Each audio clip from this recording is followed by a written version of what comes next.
This program is presented by University of California Television. Like what you learn?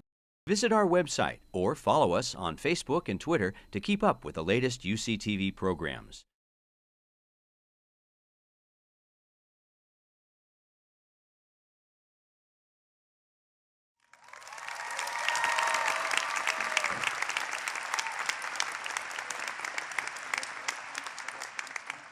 And now, ladies and gentlemen, I have the singular honor of introducing our keynote speaker, Barack Obama.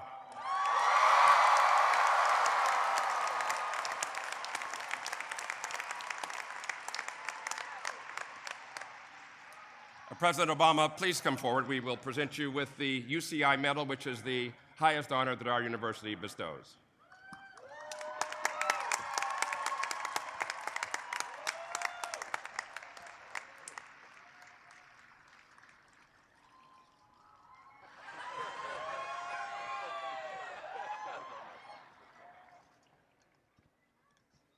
And now, ladies and gentlemen, please welcome to the podium the President of the United States.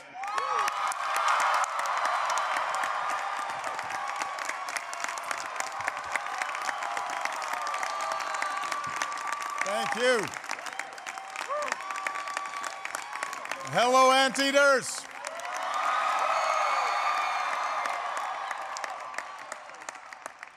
That is something I never thought I'd say.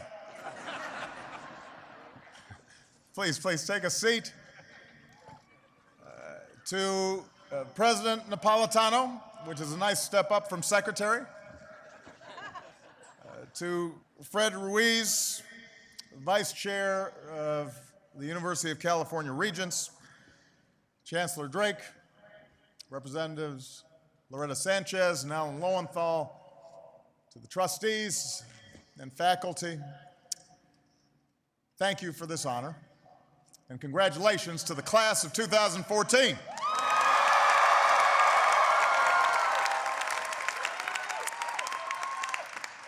Now, let me begin by saying all of you had the inside track in getting me here, because my personal assistant, Ferial, is a proud anteater.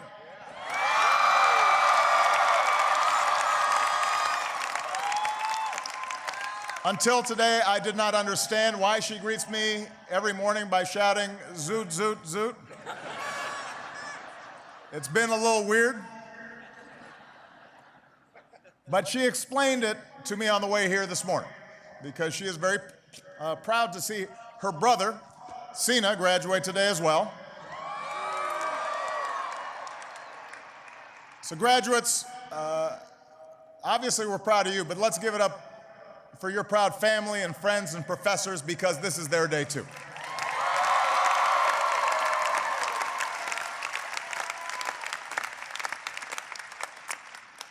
And even though he's on the road this weekend, I also want to thank Angels center fielder Mike Trout for letting me cover his turf for a while.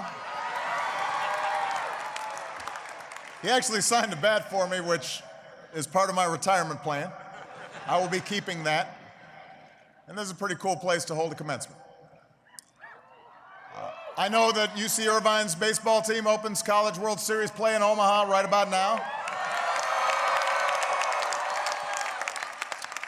So let's get this speech underway. If the hot dog guy comes by, get me one. Now, in addition to Ferial graduates, I'm here for a simple reason: you asked. For those who don't know, the UC Irvine community sent 10,000 postcards to the White House asking me to come speak today.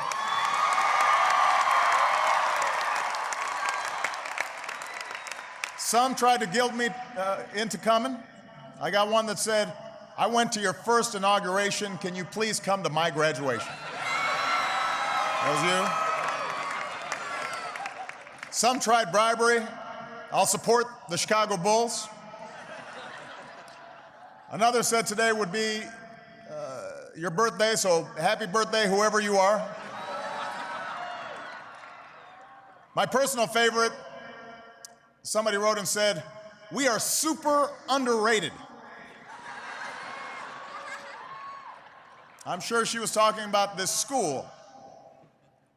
But keep in mind, you're not only the #1 university in America younger than 50 years old, you also hold the Guinness World Record for biggest water pistol fight.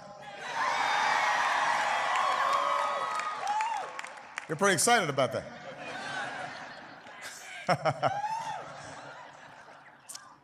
We are super underrated. This young lady could have just as well been talking, though, about this generation. I think this generation of young people is super underrated. You know, in your young lives, you've seen dizzying change. From terror attacks to economic turmoil, from Twitter to Tumblr. Some of your families have known tough times during the course of the worst economic crisis since the Great Depression. You're graduating into a still healing job market. And some of you are carrying student loan debt that you're concerned about. And yet your generation, the most educated, the most diverse, the most tolerant, the most politically independent, and the most digitally fluent in our history, is also on record as being the most optimistic about our future. And I'm here to tell you that you are right to be optimistic. You are right to be optimistic. Consider this. Since the time most of you graduated from high school, fewer Americans are at war, more have health insurance, more are graduating from college, our businesses have added more than 9 million new jobs, the number of states where you're free to marry who you love has more than doubled.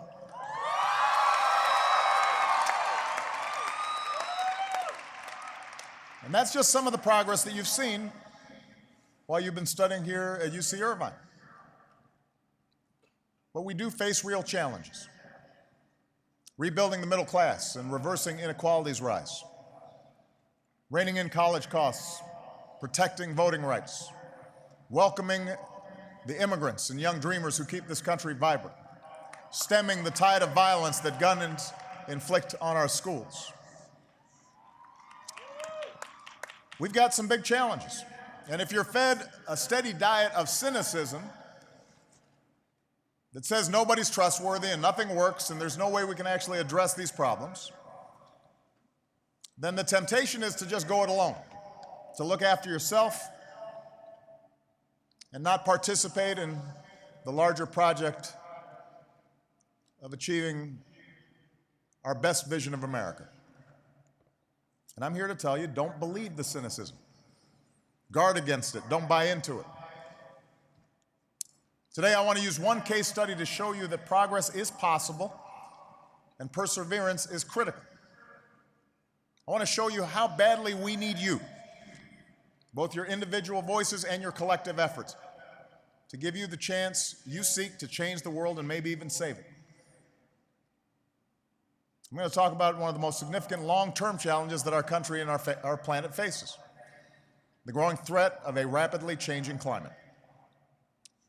Now, this isn't a policy speech. I understand it's a commencement, and I already delivered a long climate address last summer. I remember because it was 95 degrees, and my staff had me do it outside, and I was pouring with sweat as a visual aid. And since this is a very educated group, you already know the science. Burning fossil fuels releases carbon dioxide. Carbon dioxide traps heat. Levels of carbon dioxide in our atmosphere are higher than they've been in 800,000 years. We know the trends. The 18 warmest years on record have all happened since you graduates were born. We know what we see with our own eyes. Out west, firefighters brave longer, harsher wildfire seasons. States have to budget for that. Mountain towns worry about what smaller snowpacks mean for tourism. Farmers and families at the bottom worry about what it will mean for their water. In cities like Norfolk and Miami, streets now flood frequently at high tide. Shrinking ice caps have National Geographic making the biggest change in its atlas since the Soviet Union broke apart. So the question is not whether we need to act. The overwhelming judgment of science, accumulated and measured and reviewed over decades, has put that question to rest. The question is whether we have the will to act before it's too late. For if we fail to protect the world we leave, not just to my children, but to your children and your children's children, we will fail one of our primary reasons for being on this world in the first place. And that is to leave the world a little bit better for the next generation. Now, the good news is you already know all this. UC Irvine set up the first Earth System Science Department in America.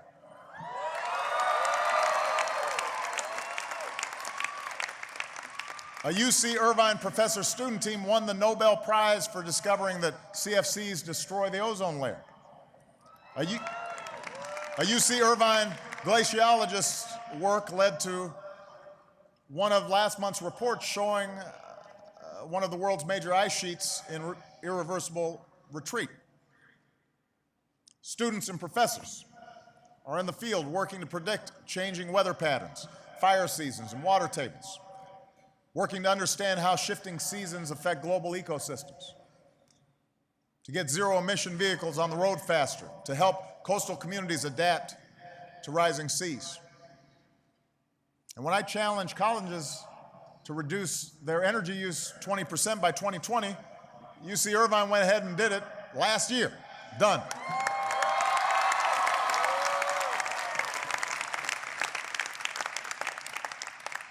So UC Irvine's ahead of the curve. All of you are ahead of the curve.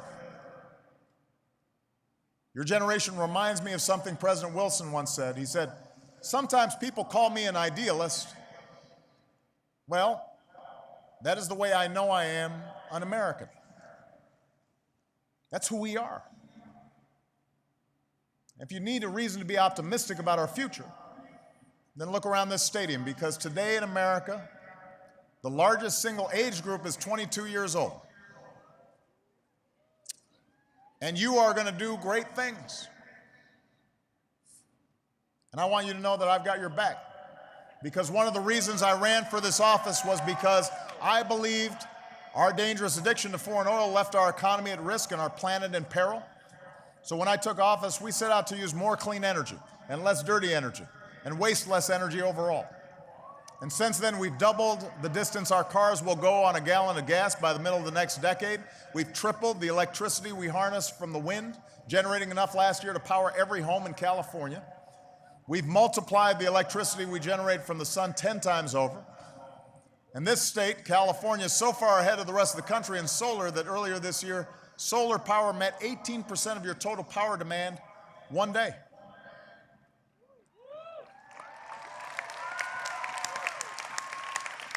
The bottom line is America produces more renewable energy than ever, more natural gas than anyone. And for the first time in nearly 2 decades, we produce more oil here at home than we buy from other countries. And these advances have created jobs and grown our economy and helped cut our carbon pollution to levels not seen in about 20 years. Since 2006, no country on earth has reduced its total carbon pollution by as much as the United States of America.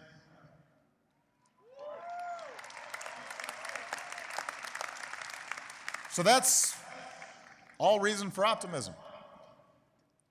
Here's the challenge. We've got to do more. What we're doing is not enough. And that's why a couple of weeks ago, America proposed new standards to limit the amount of harmful carbon pollution that power plants can dump into the air. We also have to realize, as hundreds of scientists declared last month, that climate change is no longer a distant threat, but has moved firmly into the present. That's a quote. In some parts of the country, weather-related disasters like droughts and fires and storms and floods are going to get harsher, and they're going to get costlier. And that's why today I'm announcing a new $1 billion competitive fund to help communities prepare for the impacts of climate change and build more resilient infrastructure across the country.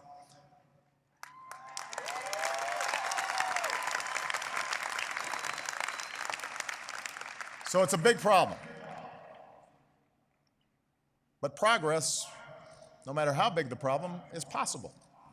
That's important to remember, because no matter what you do in life, you're going to run up against big problems in your own personal life and in your communities and in your country. There's going to be a stubborn status quo, and there are going to be people determined to stymie your efforts to bring about change. There are going to be people who say you can't do something. There are going to be people who say you shouldn't bother. I've got some experience in this myself.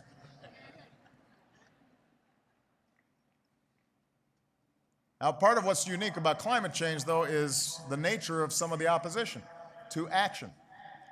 It's pretty rare that you'll encounter somebody who says the problem you're trying to solve simply doesn't exist. When President Kennedy set us on a course for the moon, there were a number of people who made a serious case that it wouldn't be worth it. It was going to be too expensive, it was going to be too hard, it would take too long. But nobody ignored the science. I don't remember anybody saying that the moon wasn't there or that it was made of cheese. Today's Congress, though, is full of folks who stubbornly and automatically reject the scientific evidence about climate change. They will tell you it is a hoax or a fad. One member of Congress actually says the world is cooling. There was one member of Congress who mentioned a theory involving dinosaur flatulence, which I won't get into, but their view may be wrong and a fairly serious threat to everybody's future, but at least they have the brass to say what they actually think. There's some who also duck the question. They say, when they're asked about climate change, they say, hey, look, I'm not a scientist. And I'll translate that for you. What that really means is, I know that man-made climate change really is happening, but if I admit it, I'll be run out of town by a radical fringe that thinks climate science is a liberal plot, so I'm not going to admit it. Now, I'm not a scientist either, but we've got some really good ones at NASA. I do know that the overwhelming majority of scientists who work on climate change, including some who once disputed the data, have put that debate to rest. The writer Thomas Friedman recently put it to me this way. We were talking, he says, your kid is sick. You consult 100 doctors. 97 of them tell you to do this. 3 tell you to do that. And you want to go with the 3? The fact is, this should not be a partisan issue. After all, it was Republicans who used to lead the way on new ideas to protect our environment. It was Teddy Roosevelt who first pushed for our magnificent national parks. It was Richard Nixon who signed the Clean Air Act and opened the EPA. George H.W. Bush, a wonderful man who at 90 just jumped out of a plane in a parachute, said that human activities are changing the atmosphere in unexpected and unprecedented ways. John McCain and other Republicans publicly supported free market-based cap-and-trade bills to slow carbon pollution just a few years ago, before the Tea Party decided it was a massive threat to freedom and liberty. These days, unfortunately, nothing's happening. Even minor energy efficiency bills are killed on the Senate floor. And the reason is because people are thinking about politics instead of thinking about what's good for the next generation. What's the point of public office if you're not going to use your power to help solve problems?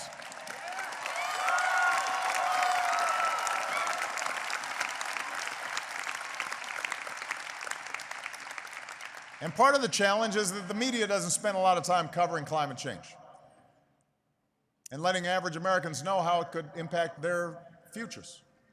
Now, the broadcast networks' nightly newscasts spend just a few minutes a month covering climate issues.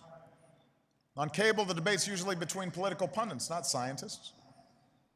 When we introduced those new anti-pollution standards a couple weeks ago, the instant reaction from Washington's political press wasn't about what it would mean for our planet. It was, what would it mean for an election 6 months from now? And that kind of misses the point. Of course, they're not scientists either. And I want to tell you all this not to discourage you. I'm telling you all this because I want to light a fire under you. As the generation getting shortchanged by inaction on this issue, I want all of you to understand you cannot accept that this is the way it has to be. The climate change deniers suggest there's still a debate over the science. There is not. The talking heads on cable news suggest public opinion is hopelessly deadlocked. It is not. 7 in 10 Americans say global warming is a serious problem. 7 in 10 say the federal government should limit pollution from our power plants. And of all the issues in a recent poll asking Americans where we think we can make a difference, protecting the environment came out on top. So we've got public opinion potentially on our side. We can do this. We can make a difference. You can make a difference. And the sooner you do, the better. Not just for our climate, but for our economy.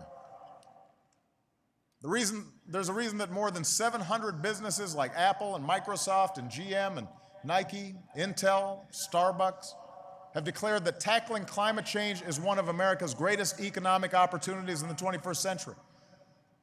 The country that seizes this opportunity first will lead the way. A low-carbon, clean energy economy can be an engine for growth and jobs for decades to come, and I want America to build that engine because if we do, others will follow. I want those jobs, I want those opportunities, I want those businesses right here in the United States of America.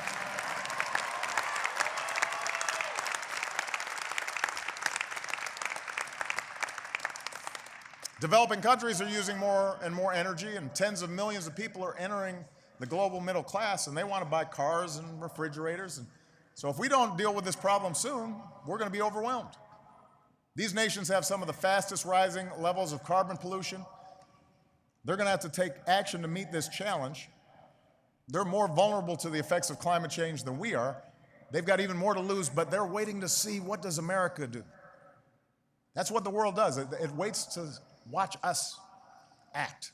And when we do, they move. And I'm convinced that on this issue, when America proves what's possible, then they're going to join us. And America cannot meet this threat alone. Of course, the world cannot meet it without America. This is a fight that America must lead. So I'm going to keep doing my part for as long as I hold this office, and as long as I'm a citizen once out of office. But we're going to need you, the next generation, to finish the job. We need scientists to design new fuels. We need farmers to help grow them. We need engineers to invent new technologies. We need entrepreneurs to sell those technologies. We need workers to operate assembly lines that hum with high-tech, zero-carbon components. We need builders to hammer into place the foundations for a clean energy age. We need diplomats and businessmen and women and Peace Corps volunteers to help developing nations skip past the dirty phase of development and transition to sustainable sources of energy. In other words, we need you. We need you. And if you believe, like I do, that something has to be done on this, then you're going to have to speak out. You're going to have to learn more about these issues. You're going to have to, even if you're not like Jessica and an expert, you're going to have to work on this. You're going to have to push those of us in power to do what this American moment demands. You've got to educate your classmates and colleagues and family members and fellow citizens and tell them what's at stake. You've got to push back against the misinformation and speak out for facts and organize others around your vision for the future.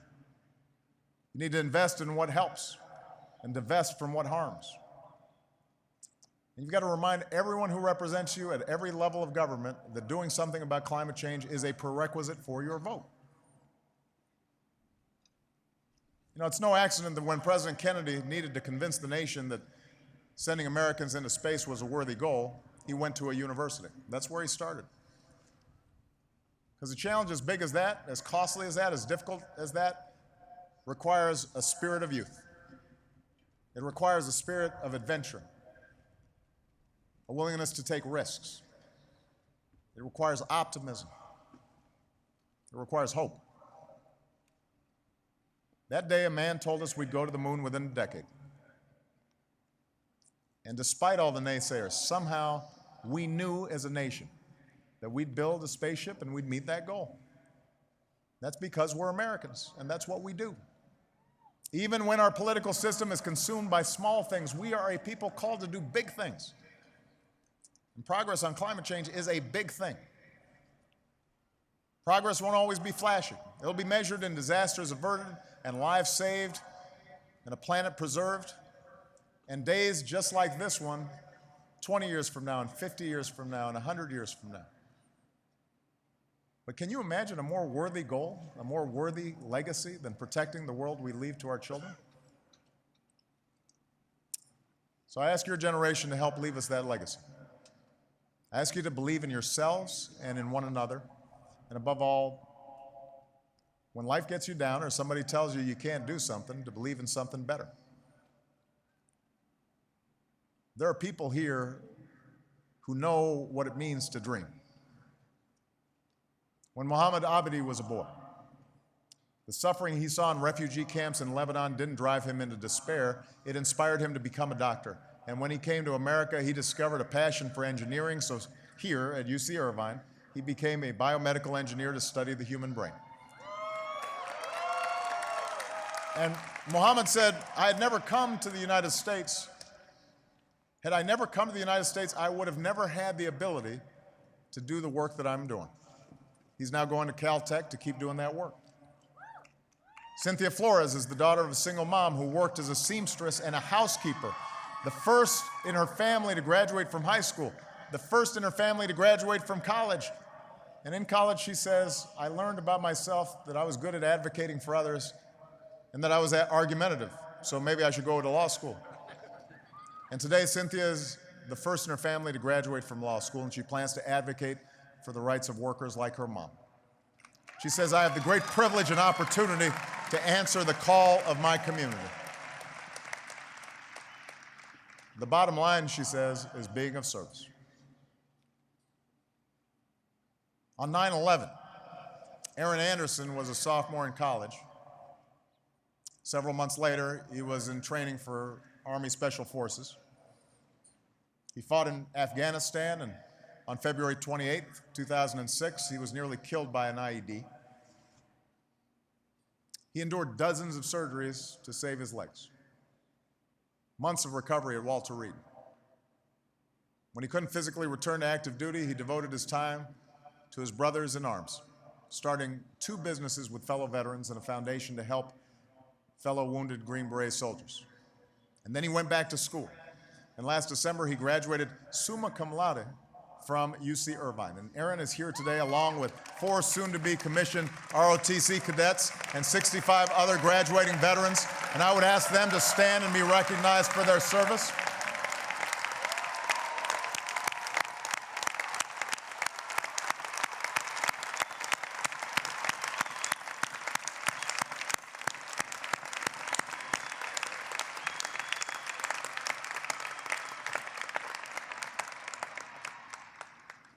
The point is, you know how to dream. And you know how to work for your dreams. And yes, sometimes you may be super underrated. But you know, usually it's the underrated, the underdogs, the dreamers, the idealists, the fighters, the argumentative.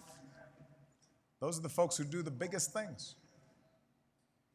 And this generation, this 9/11 generation of soldiers, this new generation of scientists and advocates and entrepreneurs and altruists, you're the antidote to cynicism.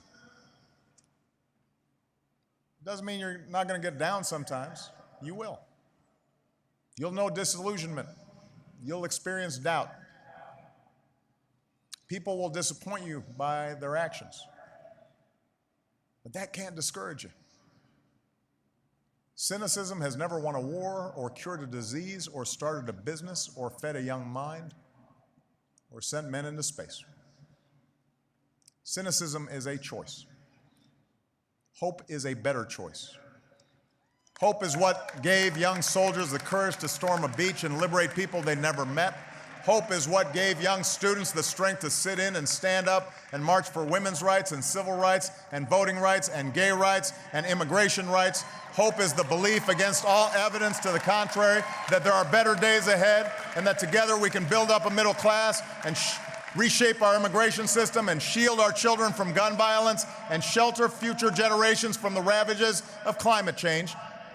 Hope is the fact that today, the single largest age group in America is 22-year-olds who are all just itching to reshape this country and reshape the world, and I cannot wait to see what you do tomorrow. Congratulations. Thank you, class of 2014. God bless you. God bless the United States of America.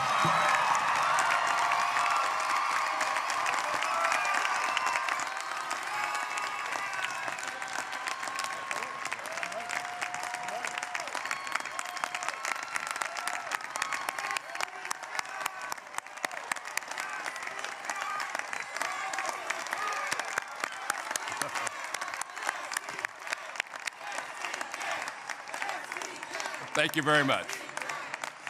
Thank you, Mr. President. And Jacqueline and Jessica, Melissa, please join me. Before the President leaves, we're going to make sure that he learns how to do a proper zot. So, Jack, if you'll come right here. Where are we going? Right here? Fine. Okay. I'm all set. Why don't you join him over there? And family and friends and graduates, you can join in as well. Let me just let you know what we're going to do. We all raise our arms proudly and make our naturally given anteaters.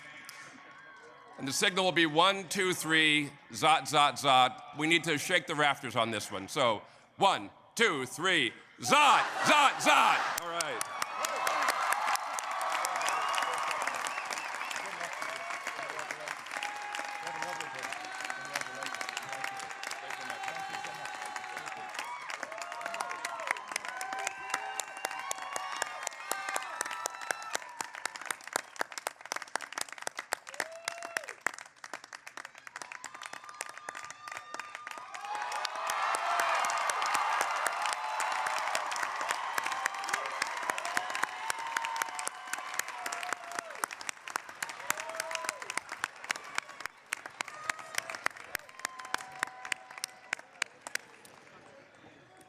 Thank you very much. Everyone, please be seated. And Mr. President, you've made this an historic day for us. We appreciate it very much and wish you the very best.